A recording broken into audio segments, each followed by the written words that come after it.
Bonjour et bienvenue, vous êtes sur Sud FM et vous suivez le journal de la culture. Une conférence de presse sur le centenaire du Black History Month se tient ce lundi au WARC cette année. Le Black History Month va être axé sur le thème « Un siècle d'histoire et de culture noire ».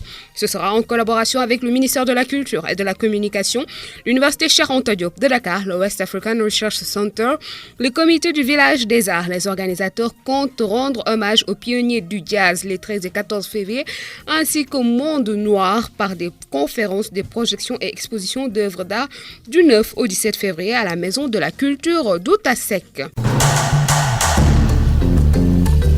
Ce 7 février, on a commémoré la disparition de Cheikh Anta Diop, un multitâche physicien, chimiste, linguiste, philosophe, mathématicien, un homme remarquable à tout point de vue selon Boubacar Boris Diop. Il participait à la conférence de presse organisée en prélude à la tournée nationale Cheikh Anta Diop visant à vulgariser son œuvre. Boubacar Boris Diop. En quoi Cheikh Anta est-il important? Vous savez, il appartient à une génération qui, au Sénégal et sur le continent africain, a produit des géants.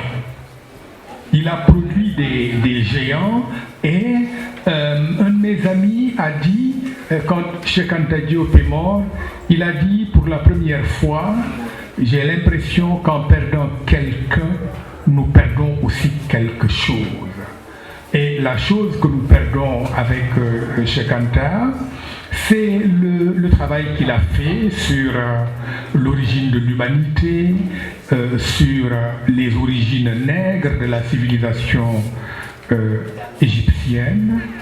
Mais à mon avis, il disait d'ailleurs à la jeune génération, armez-vous de science jusqu'aux dents. Et à mon avis, même si un jour, on arrivait à établir qu'il s'était trompé sur toute la ligne, pour moi son travail resterait important. Mais le fait est que jusqu'ici, personne n'a réussi à proposer des contre-arguments pertinents, convaincants à sa thèse de l'origine nègre de la civilisation égyptienne. En réalité, on a l'impression que la falsification de l'histoire se poursuit. De la même manière, mais pendant longtemps, Cheikh Anta Diop, la plupart des gens qui sont ici sont peut-être trop jeunes et ne connaissent pas ce débat.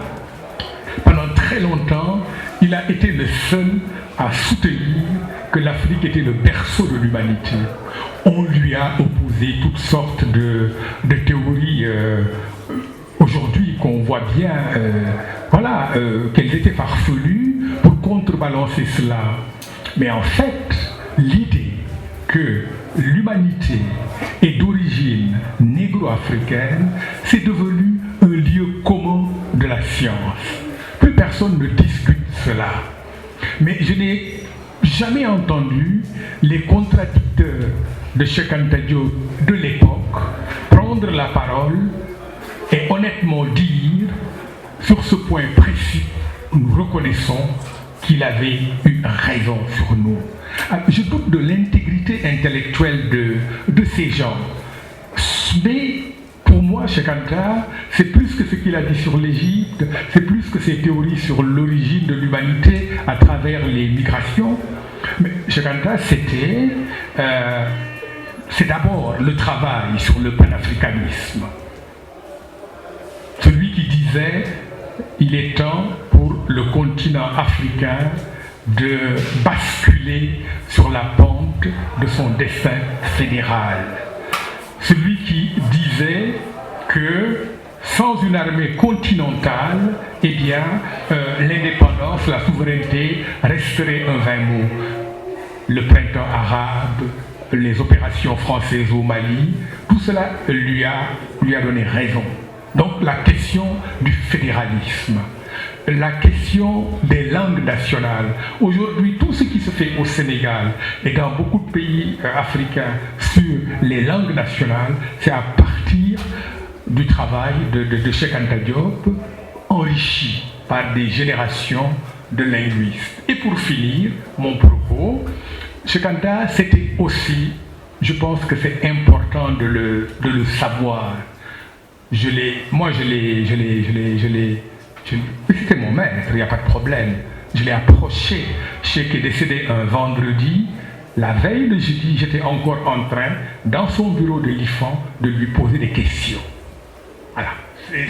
Quand j'avais des choses que je ne comprenais pas, j'allais et très courtoisement, très gentiment, il me répondait.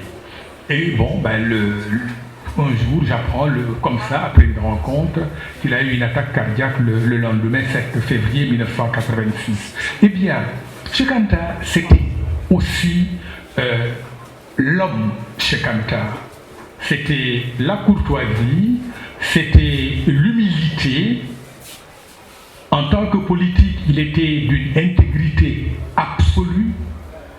Et c'était quelqu'un qui, contrairement à tout ce qu'on voit aujourd'hui autour de nous, et qui rend les jeunes si pessimistes et cyniques, Cheikh Anta avait un mépris total pour l'argent et pour les honneurs. Et ça, je pense que, un peu comme Sankara en réalité, voilà une autre génération, une autre perception politique, mais en même temps, les mêmes fondements éthiques. Boubacar Boris Diop était au micro de Amadou Moustapha Dian.